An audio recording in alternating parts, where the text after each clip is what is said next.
Bruce Lee didn't just punch, kick, and win fights, he changed the very way martial arts was seen around the world. While most people look at his kicks or his flashy one-inch punch, there's a hidden layer of brilliance that often goes unnoticed: his boxing style. In an era when traditional martial arts were locked in rigid forms and repetitive drills, Bruce Lee was studying, analyzing, and applying Western boxing principles with such fluidity that it left his opponents, and even professional boxers, in awe. What made his boxing so unique wasn't just the speed or the power, it was the strategy, the timing, the angles, the adaptability. In this video, we'll break down why Bruce Lee's boxing style wasn't just effective, it was 10 years ahead of its time, and why even modern fighters today are only catching up. Understanding the martial arts scene in Bruce Lee's era. To truly appreciate how advanced Bruce Lee was, we need to take a look at the state of martial arts during his time.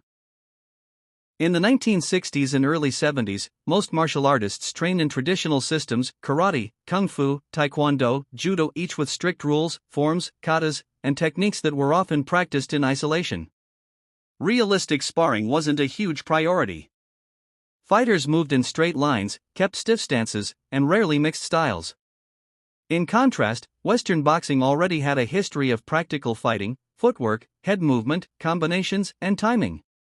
Bruce Lee saw the flaws in rigid systems. He realized that a fighter needed to be adaptable, fluid, and unpredictable. That's when he started drawing inspiration from boxing. How Bruce Lee studied boxing like a scientist. Bruce Lee didn't just mimic boxing. He dissected it. He watched endless footage of great boxers: Muhammad Ali, Sugar Ray Robinson, Jack Dempsey, and took notes. He broke down their footwork, their rhythm, their body mechanics.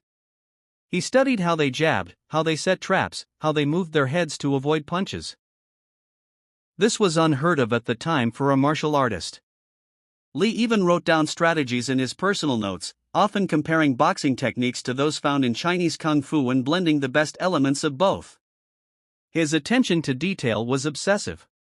He realized that in a real fight, flash doesn't matter, efficiency and effectiveness do.